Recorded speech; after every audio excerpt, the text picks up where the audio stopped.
ನಮಸ್ಕಾರ ಸ್ನೇಹಿತರೆ, ನಮ್ಮ ನಂಬಿಕೆಗೆ ಸ್ವಾಗತ ಸುಸ್ವಾಗತ. ಸ್ನೇಹಿತರೆ, Indira Gandhi the most powerful lady. ಒಬ್ಬ ಮಹಿಳೆಯಾಗಿ ತೆಗೆದುಕೊಳ್ಳುತ್ತಿದ್ದ ಗಟ್ಟಿ ನಿರ್ಧಾರಗಳು ಇದ್ದಾವಲ್ಲ, ಅವು ನಿಜಕ್ಕೂ ಗ್ರೇಟ್. ಇವರು ಒಮ್ಮೆ ಡಿಸಿಷನ್ ತೆಗೆದುಕೊಂಡ್ರು ಅಂದರೆ ಮುಗಿಯಿತು, ಯಾರಿಗೂ ಬಗ್ತಾ ಇರಲಿಲ್ಲ. ಆದರೆ ಇಂತಹ ಇಂದಿರಾ ಗಾಂಧಿ ಅವರ ಮೈನಸ್ ಪಾಯಿಂಟ್ಗಳಲ್ಲಿ ಒಂದು ಅಂದರೆ ಸ್ವಲ್ಪ ಜಲಸಿ, ಅಂದರೆ ಹೊಟ್ಟೆ ಕಿಚ್ಚು ಇತ್ತು ಅನ್ನೋದು. ಇದು ಅವರನ್ನು ಹತ್ತಿರದಿಂದ ನೋಡಿದ್ದವರು ಹೇಳೋ ಮಾತು. ಇನ್ನು ಯಾರನ್ನಾದರೂ ರಾಜಕೀಯವಾಗಿ ಮುಗಿಸಬೇಕು ಅಂದ್ಕೊಂಡ್ರೆ ಮುಗಿಯಿತು, ಹೇಗಾದರೂ ಮಾಡಿ ಅವರು ಮೇಲೆ ಏಳದಂತೆ ಮಾಡ್ತಿದ್ರು. ಈ ವಿಚಾರದಲ್ಲಿ ಪೆಟ್ಟು ತಿಂದವರು ಅನೇಕರಿದ್ದಾರೆ. ಅದೇ ರೀತಿ ನಾವಿವತ್ತು ಇಂದಿರಾ ಅವರ ಅಂಥದ್ದೇ ಮತ್ತೊಂದು ಸ್ಟೋರಿಯನ್ನು ನಿಮಗೆ ಹೇಳ್ತೀವಿ. ಅದನ್ನು ಕೇಳಿದರೆ ನಿಜಕ್ಕೂ ನೀವು ಒಂದು ಕ್ಷಣ ಶಾಕ್ ಆಗ್ತೀರಾ. ಇಂದಿರಾ ಗಾಂಧಿ ಅವರಿಗೂ ಹೊಟ್ಟೆ ಕಿಚ್ಚಿನ ಗುಣವಿತ್ತ. ಅದನ್ನು ಅವರು ಹೀಗೆಲ್ಲ ತೀರಿಸಿಕೊಂಡ್ರ ಅನ್ನೋ ಅನುಮಾನ ಕಾಡತ್ತೆ. ಯಾಕಂದರೆ ಇಲ್ಲಿ ಇಂದಿರಾ ಹಗೆ ಸಾಧಿಸಿದ್ದು, ಅದನ್ನು ನಾನಾ ರೀತಿಯಿಂದ ತೀರಿಸಿಕೊಂಡಿದ್ದು ಬೇರೆ ಯಾರ ಮೇಲೂ ಅಲ್ಲ, ತಮ್ಮ ಬಾಲ್ಯದ ಗೆಳತಿ ಹಾಗೂ ತಮ್ಮ ಸಹಪಾಠಿಯ ವಿರುದ್ಧ. ಅಷ್ಟಕ್ಕೂ ಯಾರ ವಿರುದ್ಧ, ಆಕೆಯಾದರೂ ಯಾರು ಅನ್ನೋದನ್ನು ಇಂದಿನ ಸಂಚಿಕೆಯಲ್ಲಿ ನೋಡೋಣ. ಅದಕ್ಕೂ ಮುನ್ನ ನಮ್ಮ ನಂಬಿಕೆಗೆ ನಿಮ್ಮ ಬೆಂಬಲವಿರಲಿ. ಸ್ನೇಹಿತರೆ, ರಾಜಮಾತೆ ಗಾಯತ್ರಿ ದೇವಿ ಜೈಪುರದ ಮಹಾರಾಣಿ. ನೋಡೋಕೆ ಅತಿಲೋಕ ಸುಂದರಿ. ವಿಶ್ವದ ಟಾಪ್ 10 ಸುಂದರಿಯರಲ್ಲಿ ಇವರು ಕೂಡ ಒಬ್ಬರು.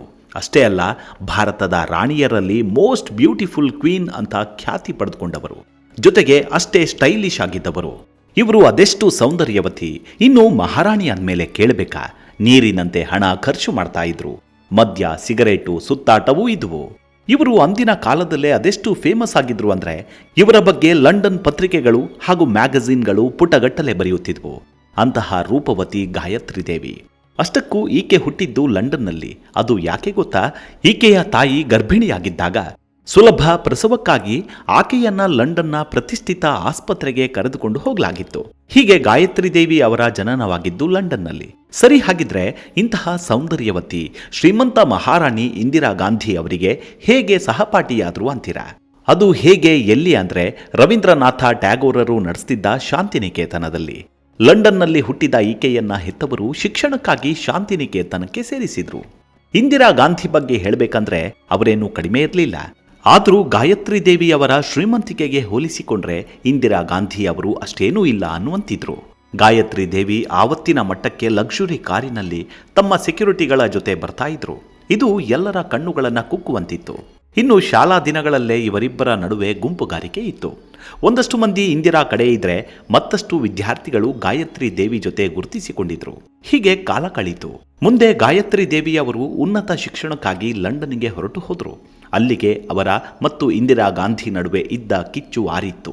ಆದರೆ ಅದು ಸಂಪೂರ್ಣವಾಗಿ ಆರಿರಲಿಲ್ಲ, ಬೂದಿ ಮುಚ್ಚಿದ ಕೆಂಡದಂತಿತ್ತು. ಇನ್ನು ಹೆಚ್ಚಿನ ವಿದ್ಯಾಭ್ಯಾಸಕ್ಕಾಗಿ ಲಂಡನ್ಗೆ ಹೋದ ಮೇಲೆ ಈಕೆಯ ಕೀರ್ತಿ ಪ್ರತಿಷ್ಠೆ ಮತ್ತಷ್ಟು ಹೆಚ್ಚಾಯಿತು. ಈಕೆಯ ವಿಚಾರ ಬ್ರಿಟನ್ನ ರಾಜ ಮನೆತನಕ್ಕೂ ತಟ್ಟಿತು. ಅರಮನೆಯ ರಾಜಕುಮಾರರು ಕೂಡ ಗಾಯತ್ರಿ ದೇವಿ ಅವರನ್ನ ನೋಡೋಕೆ ಕಾತರದಿಂದ ಕಾಯ್ತಾ ಇದ್ರು. ತಾವಾಗಿಯೇ ಬಂದು ಗಾಯತ್ರಿ ದೇವಿ ಅವರನ್ನ ಮಾತನಾಡಿಸಿ ಹೋಗ್ತಾ ಇದ್ರಂತೆ. ಮೊದಲೇ ಹೇಳಿದ ಹಾಗೆ ಗಾಯತ್ರಿ ದೇವಿ ಲಂಡನ್ಗೆ ಹೋಗಿದ್ರು. ಇಂದಿರಾ ಗಾಂಧಿ ಮಾತ್ರ ಅವರ ಬಗ್ಗೆ ವಿಚಾರಗಳನ್ನು ತಿಳಿದುಕೊಳ್ತಾ ಇದ್ರು.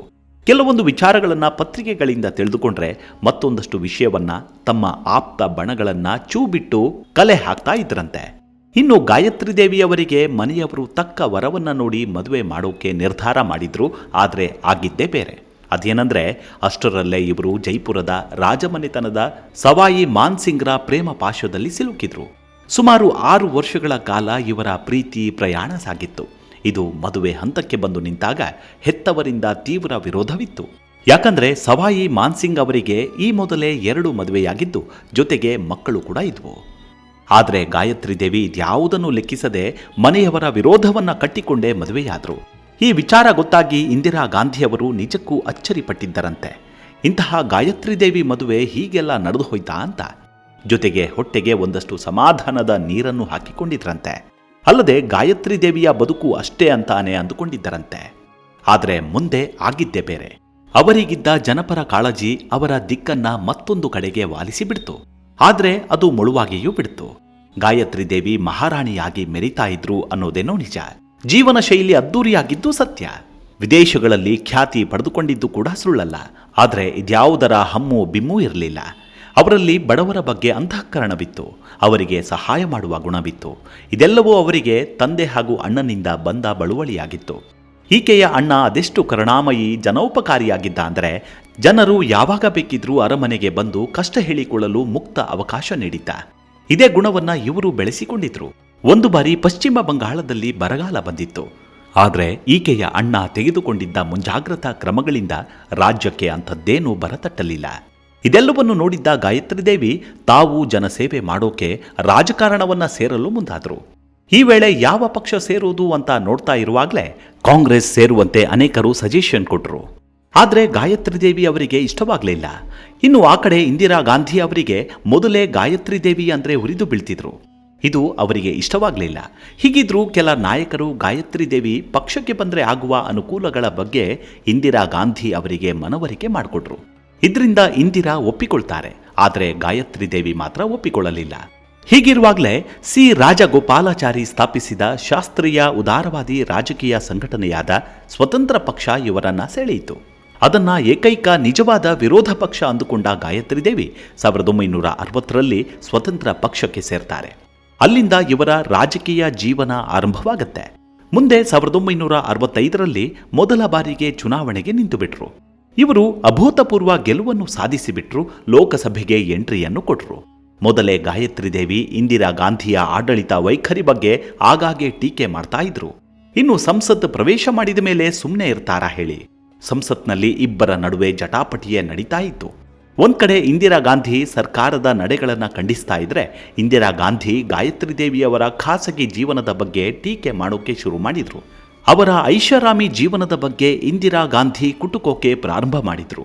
ಆದರೆ ಇದಕ್ಕೆ ತಲೆ ಕೆಡಿಸಿಕೊಳ್ಳದ ಗಾಯತ್ರಿ ದೇವಿ ಇದೆಲ್ಲವನ್ನು ನಾನು ಅನುಭವಿಸ್ತಾ ಇರೋದು ಸಾರ್ವಜನಿಕ ಹಣದಿಂದಲ್ಲ, ಬದಲಿಗೆ ನನ್ನ ಪಿತ್ರಾರ್ಜಿತ ಆಸ್ತಿಯಿಂದ ಅಂತ ಟಾಂಗ್ ಕೊಡ್ತಿದ್ರು. ಹೀಗೆ 5 ವರ್ಷ ಕಳೆದು ಹೋಗುತ್ತೆ. ಮತ್ತೊಂದು ಚುನಾವಣೆ ಬರುತ್ತೆ. 2ನೇ ಬಾರಿಗೂ ಗಾಯತ್ರಿ ದೇವಿ ಗೆದ್ದು ಸಂಸತ್ ಪ್ರವೇಶವನ್ನು ಮಾಡ್ತಾರೆ. ಆಗ್ಲೂ ಇಬ್ಬರ ನಡುವೆ ಜಟಾಪಟಿ ಮುಂದುವರಿಯುತ್ತೆ. ಹೀಗಿರುವಾಗಲೇ ಇಂದಿರಾ ಗಾಂಧಿ ತುರ್ತು ಪರಿಸ್ಥಿತಿ ಘೋಷಣೆ ಮಾಡಿಬಿಡ್ತಾರೆ. ಆಗ ಅನೇಕ ನಾಯಕರು ಇಂದಿರಾ ಗಾಂಧಿ ಅವರ ಕೆಂಗಣಿಗೆ ಗುರಿಯಾಗ್ತಾರೆ. ಅವರಲ್ಲಿ ಇವರು ಕೂಡ ಒಬ್ಬರು. ಸಿಕ್ಕಿದ್ದೇ ಚಾನ್ಸ್ ಅಂತ ಇವರ ಮೇಲೆ ಹಾಗೆ ತೀರಿಸಿಕೊಳ್ಳೋಕೆ ಮುಂದಾಗಿ ಬಿಡ್ತಾರೆ. ಅದರಂತೆ ರಾಜಮಾತಾ ಗಾಯತ್ರಿ ದೇವಿಯವರನ್ನ ಭ್ರಷ್ಟಾಚಾರದ ಆರೋಪದ ಮೇಲೆ ಬಂಧಿಸಲಾಗತ್ತೆ.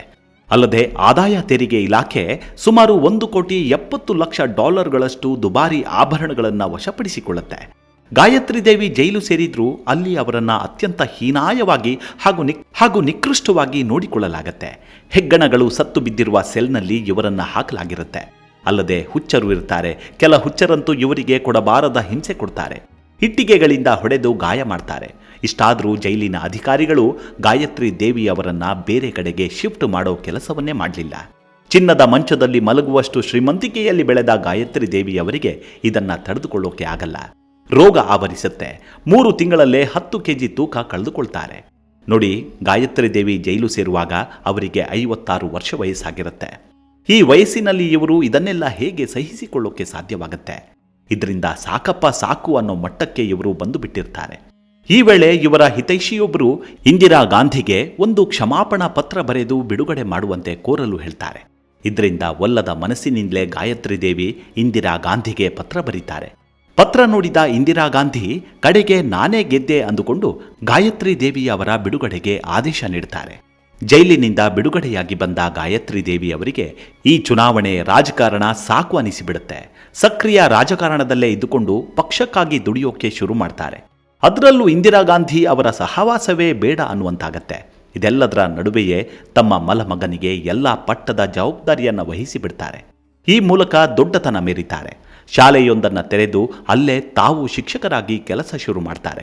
ಮಹಿಳೆಯರ ಶ್ರೇಯಸ್ಸಿಗೆ ದುಡಿಯಲು ಶುರು ಮಾಡ್ತಾರೆ. ಹೀಗೆ ಬದುಕಿರುವ ತನಕ ಜನಸೇವೆ ಮಾಡ್ತಾ ಜೀವನವನ್ನು ಕಳೀತಾರೆ. ಹೀಗೆ ಜನರಿಗಾಗಿ ದುಡಿಯುತ್ತಲೇ 2009 ಜುಲೈ 29ರಂದು ನಿಧನರಾದರು. ಅದಕ್ಕೂ ಮೊದಲೇ ಅಂದರೆ 1984ರಲ್ಲೇ ಇಂದಿರಾ ಗಾಂಧಿ ಹತ್ಯೆಯಾದರು.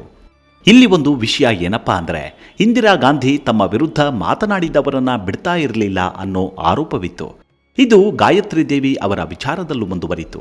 ವಿದ್ಯಾರ್ಥಿ ಬದುಕಿನಲ್ಲಿ ಗಾಯತ್ರಿ ದೇವಿ ಅವರ ಮೇಲೆ ಹಾಗೆ ಸಾಧಿಸೋದನ್ನು ಶುರು ಮಾಡಿದ ಇಂದಿರಾ ಅದನ್ನು ತಾವು ಬದುಕಿರೋವರೆಗೂ ಮುಂದುವರೆಸಿದರು. ಆದರೆ ಅದ್ಯಾಕೆ ಅಷ್ಟೊಂದು ದ್ವೇಷ ಮಾಡ್ತಾ ಇದ್ರು ಅನ್ನೋದಕ್ಕೆ ನೈಜ ಕಾರಣ ಗೊತ್ತೇ ಆಗಲಿಲ್ಲ. ಆದರೆ ಗಾಯತ್ರಿ ದೇವಿ ಅವರು ಮಾತ್ರ ಇದೆಲ್ಲವನ್ನು ಲೆಕ್ಕಿಸದೆ ತಮ್ಮ ಜನಸೇವೆಯನ್ನು ಮುಂದುವರೆಸಿದರು. ಹಾಗೆ ಮಾಡುತ್ತಲೇ ಕಾಲವಾದರು. ಅಲ್ಲಿಗೆ ಇಬ್ಬರ ನಡುವೆ ಇದ್ದ ಮನಸ್ತಾಪವು ಸಮಾಧಿಯಾಯಿತು. ಇವಿಷ್ಟು ಗಾಯತ್ರಿ ದೇವಿ ಹಾಗೂ ಇಂದಿರಾ ಗಾಂಧಿ ಅವರ ಕುರಿತಾದ ಸಣ್ಣದಾದ ಮಾಹಿತಿ. ಮುಂದಿನ ಸಂಚಿಕೆಯಲ್ಲಿ ಮತ್ತೆ ಸಿಗೋಣ. ಅಲ್ಲಿವರೆಗೂ ನಿಮ್ಮ ಆರೋಗ್ಯದ ಕಡೆ ಗಮನವಿರಲಿ. Take care. ನಮಸ್ಕಾರ.